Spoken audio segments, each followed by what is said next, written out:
It's said that everybody wants power, right? What does power do for us? It gives us things like control, it gives us flexibility, it gives us freedom. I was able to shoot with this Flashpoint XPLOR Power 1200 Pro R2 flash the other day and can confirm it gives me all of that and more. Now, what am I talking about here? This is a 1200 watt second strobe. By the way, I say strobe, I say flash. I use them interchangeably. Don't get hung up on that. But this is the most powerful unit ever made by Flashpoint, and Adorama was nice enough to send me one so that I could take it out and put it through its paces and see how I could use all of that power. So I got my friend volleyball player Jackie, and I brought her out into the middle of the day in harsh sunlight. Really, it was really bad overhead bright sun. You can see I still have the sunburn to prove it. But if I was shooting this in ambient light, when I have her jump, I would want her to aim away from the sun so that her face is in shadow. I don't want those harsh highlights and harsh shadows on her face. So if I have her basically backlit with the sun behind her, I'm gonna be able to get her face in shadow. Now, I have to expose for her face so that it's properly exposed. Now, I was shooting with the Canon 1DX Mark III and the 100 to 400 millimeter zoom. That's a 5.6 lens at the 400 millimeter range. So with ambient light only, I was shooting at 5.6 wide open at 1,000th of a second. That's barely fast enough to freeze the action. The background really is too bright. It's a little brighter than I would like for this kind of a commercial picture. Also, more importantly, the highlights are really blown out. The sun, where it's hitting her left leg and her left arm and the top of her head and even the ball, it's just blown out with no detail. So ideally, I want to bring my whole exposure down 2 stops so those highlights are under control and that background is nice and dark. However, I need to add some flash in to lighten my subject. Now, with a normal flash, I have a maximum sync speed that's dictated by the camera. So in this case, it's going to be 2/50th of a second. Sometimes it's as low as 125, but I'll get into flash durations in a few minutes and explain why that is. But at 2/50th of a second, that's just not fast enough to freeze action. So I'm also going to have to shoot at a smaller aperture, which means the background is going to be more in focus than I would really like. So this is where high-speed sync comes in handy. Now, what high-speed sync is, it allows me to shoot faster shutter speeds beyond the maximum flash sync of the camera. However, there's a trade-off, and in most cases, this is a big problem. The trade-off is power. You're gonna lose power when you shoot high-speed sync. But this is no problem for the XPLOR 1200 because I've got plenty of power to give. At 15 feet away with the included reflector, I had my strobe at quarter power. I didn't even have to go anywhere near full power, and I was able to shoot 2 stops darker at 4,000th of a second shutter speed. And you can see I was able to darken my background so she really pops off the frame. Her skin does not have those blown out areas that you could see in the ambient light photo. Now let's go over some of the important specs here. I've already told you it's a 1200 watt second strobe, but a more important number is the guide number is 124. That is insane. What that means is that using the standard reflector, if I was shooting at ISO 100 at f1, I could be 124 meters away, which is about 407 feet for those of us Americans who don't use meters. That is really far away. Now, nobody's shooting at f1, so in the real world, if you were shooting, let's say f4, that means you could go 100 ISO at just over 100 feet away. That is a lot of power, folks. This is Flashpoint's first separate power pack and head system, which is really convenient. The battery in this thing, you know, it's got a good chunk of weight on it. It's only 12.7 pounds, which is pretty good considering, but that's a lot of weight to put at the top of a stand, which I really don't want to do. So I can keep this power pack on the ground or hang it from the stand for stability and then put the head by itself, which is much, much lighter. At the top of the stand, there's a 12-foot cable, so you've got plenty of room to put that sucker wherever you want. There's also a Bowens mount on this thing, so you can use any Bowens modifier, which is, there are so many of them, and you can always use speed rings to adapt other modifiers, so you're never gonna have trouble finding modifiers for this thing. Now the battery, this is portable, right? So there's a battery in there. It's rechargeable and interchangeable. It's a lithium battery.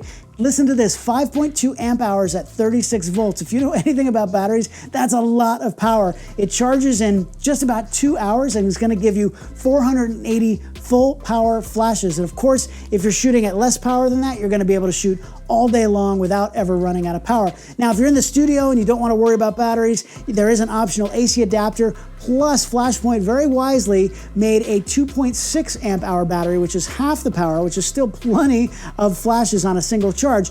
But if you're gonna carry this thing onto a plane, that is gonna be legal, at least in America. That's gonna be legal to carry onto a plane. Of course, check your own requirements wherever you may be, but this big 5.2 amp hour battery, you cannot bring onto a plane, so don't even try it.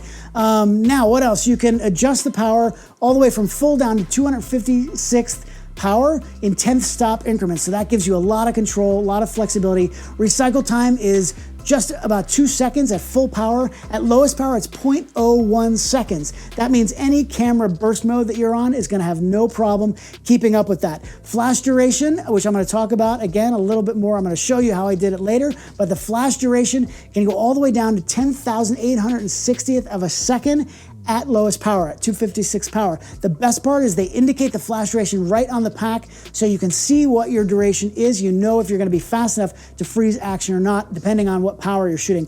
As far as color, this thing's daylight balance, 5600 Kelvin.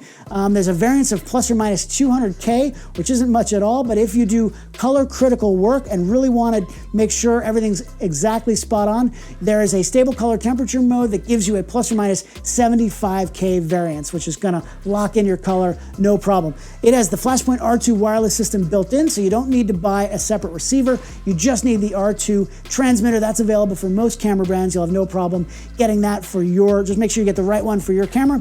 Of course, it has all the features you'd expect from a top-of-the-line strobe. It's got TTL, high-speed sync up to 8,000th of a second, first or second curtain sync. There are 5 wireless groups, so you can mix and match with other ratios with other flashes in different groups. You can shoot 32 different channels and wireless. There are wireless ID options, so you can avoid things like radio interference and other photographers who might be shooting in the same area. Of course, it has slow sync and stroboscopic modes. There's an optical sync built in, which is awesome if you need it. And there are custom functions that I didn't really play with for things like masking, delay, and sequence, and a 40-watt LED modeling light, which is super bright. The build quality, this thing's built like a tank.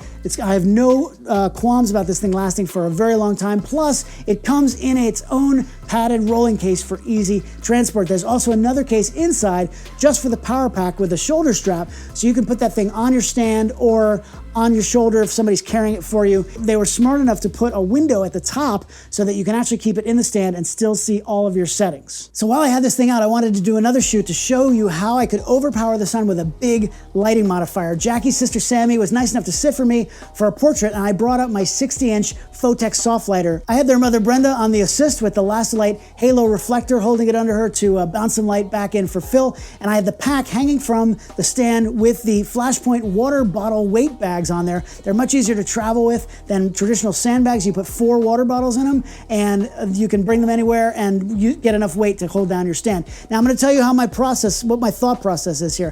First, with a normal flash, I'd be limited to 250th sync speed. I'm still shooting the Canon 1DX Mark III. I'm now using the EF-85 1.4 lens, which is an amazing portrait lens, one of my favorites. So at 250th of a second at 100 ISO, I'm shooting at f8, and there's really too much depth of field. The flash looks great, it's filling in, but that building is just distracting in that background there. So when I turn the flash off, I can open up all the way to 1.4, which is how I love to shoot that lens, and my shutter speed's gonna be 8,000th of a second still at 100 ISO. The background looks much better, but of course without the flash, the light on Sammy looks horrible. So I can turn on the strobe, and now with high-speed sync activated, I have no problem filling up that 60-inch modifier overhead completely. Now I was shooting TTL, recycle time was very fast. I was able just to keep shooting. With a less powerful strobe, I'd have to use a much smaller modifier. I would not probably be able to get away with that 60-inch.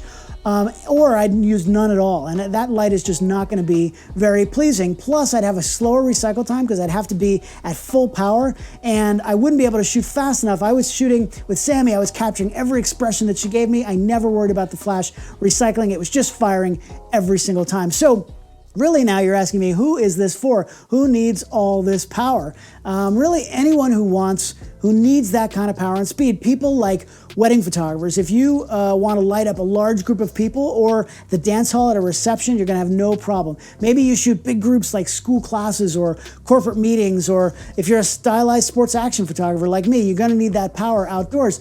Maybe you're a fast-paced fashion photographer in the studio or on location, and you just want to be able to keep shooting and keep moving all day long.